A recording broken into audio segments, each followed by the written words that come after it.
masama na you work to provide for yourself and to provide for your family. You become a good member of your family. Pero yung masama, yung sabi nga, you love more your wealth than you love God. No? Kaya sabi nga sa Bible na, a person who does, mali naman na Kristiyano ka, tapos sige ka lang believe ng God, pero wala ka namang ginagawa para makaprovide sa sarili mo. No? Na yung tinatawag na, minsan may tamad, no? Hindi mag-work kahit na may mga trabaho na makita, pero tamad, hindi mag-work. Pero ang gusto rin natin na, kasi ang sabi ng Panginoon, a man who does not work doesn't eat. Di ba? Nasa Bible yan. Kung hindi ka magtrabaho, hindi ka pwede makakain. Pero, so it's not bad that we work to provide for our own and to provide for our family. Yan ang ibang meaning ng being successful, no?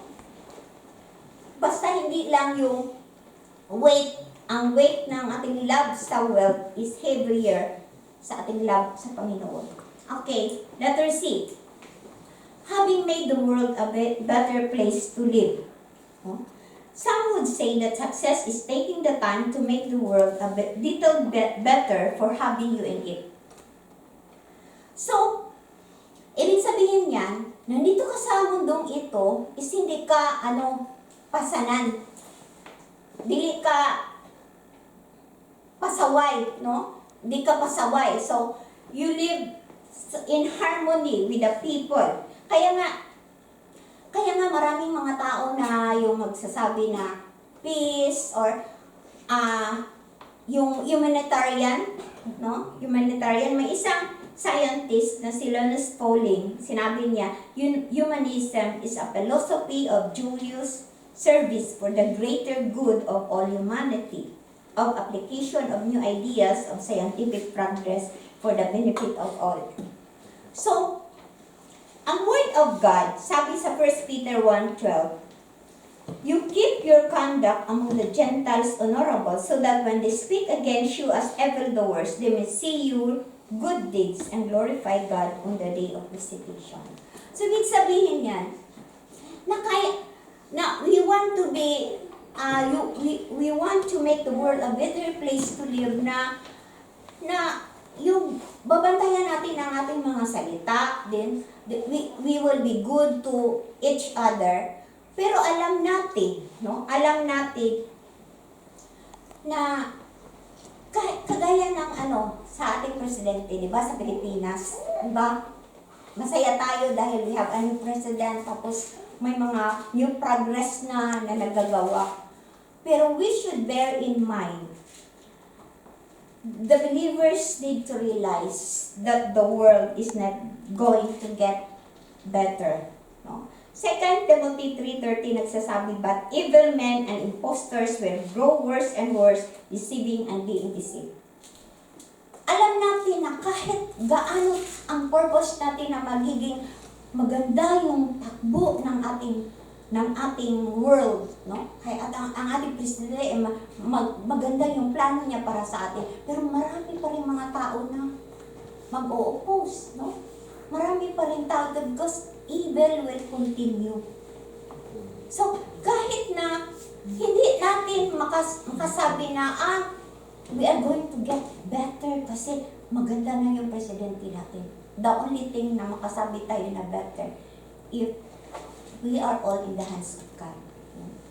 Kasi alam natin na kahit gaano ka-ganda yung intention natin, o kahit gaano ka-ganda yung intention ng president, na magiging maganda yung maayos yung lakad ng Pilipinas, marami pa rin mag-uupos, marami pa rin mga skeptic, no?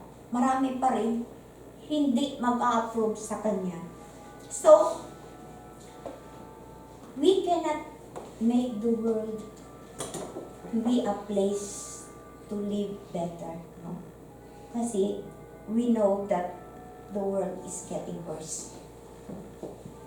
Darating talaga ang panahon, kahit saan tayo, kahit saan na lugar sa buong mundo, makikita natin, there are wars, no? Maraming mga masasamang mga tao. Letter D. The world's view of success is having the ability to look at oneself in the mirror and feel you have done right. Wow! Kung sinabi mo sa sarili mo, you can look at the mirror and feel that you have done right. Pero sa Proverbs 21:2, sasabi dito, every man's way is right in his own eyes, but the Lord weighs the heart. Minsan kasi, kung magtingin tayo, siguro sa ating sarili, sabi natin, wow, ang laki na ng achievement ko kung titingnan ko ang sarili ko noon, is ganito lang ako, pero ngayon, tingnan mo naman, no? You're looking at the mirror and you are proud of yourself. You're saying that you are doing the right thing. Pero, God knows your heart. The intention talaga ng puso. Kung ano talaga yung, kahit na siguro may magsasabi na, oh, wow, gusto kong magkaroon ng sasakyan na malaki. Kasi nakikita ko, mahihirapan yung iba na walang ibang sasakyan. Pwede na ako magsogi, no? In the future, kung mayroon na ng sasakyan. Pero, nang meron ka ng sasakyan na malaki, siguro first time, second time, gusto mo magsogi. Pero later, tamad ka na. Ano kaya yung intention talaga ng heart mo? Alam ng Panginoon yun, no? For yourself ba or for the Lord, no? Sa Deuteronomy 12:8, you shall not at all do as we are doing here today, every man doing whatever is right in his own eyes. May mga bagay-bagay sa buhay natin na akala natin it's the right thing. No? Tama ito. Pero i-weigh yan ng Panginoon kung ano talaga ang nasa loob ng puso. Ano talaga ang intention mo sa buhay? Pangalawa, ano talaga ang ating calling? The believer's calling. Una, napag-aralan natin the world's view of success. Ito, the believer's calling. Success is discovering God's goal and purpose for your life and pursuing the same until you have with God's help accomplished it to the maximum. So, ang meaning pala ng success is kung i-discover mo kung ano yung goal ng Panginoon sa buhay mo. No? Ang purpose niya sa buhay mo. Tapos i-pursue mo yun until na with the help of God, you can finish it or accomplish it to the maximum. Ano ba ang purpose ng Panginoon na nandito ka sa Japan? Ano ba ang purpose ng Panginoon na binuhay ka niya? Ano ba ang purpose ng Panginoon that He has given you a second chance in your life? Ano ba? And then, you will know that. Kung you are doing your prayer and then you're reading of your word, and you will know what is God's purpose. Na gagawin mo talaga kung ano yung goal ng Panginoon sa buhay mo. Why are you created? Why are you here in this church? No? You will know that. Ephesians 4:1 nagsasabi, si Paul, to walk in a manner worthy of the calling to which you have been called. Kailangan tayong lahat worthy. Ano ba ang calling natin? Are we just called to sit down dito sa or we have a ministry to do? No? We have a ministry to do.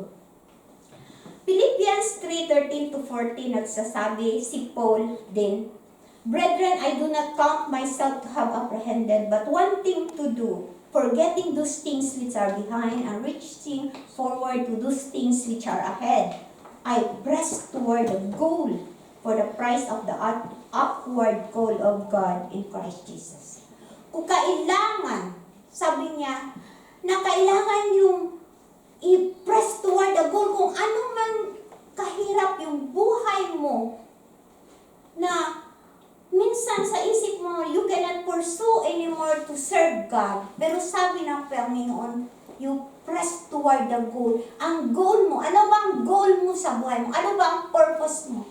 As a whole, as a Christian, ang goal talaga natin is kung wala na tayo dito sa buhay is to be with the Lord Jesus Christ. No? To be with the Lord Jesus Christ. Pero ang pinaka-call ng believer, while we are still here on earth, while we are still here in this world, the call of the believer did is to bring people to Christ. To bring people to Christ. Ano pala yan ang calling natin? Na magdala tayo ng mga tao para kay Jesus Christ. Matthew 4:19, He said to them, "Follow me and I will make you to become fishers of men."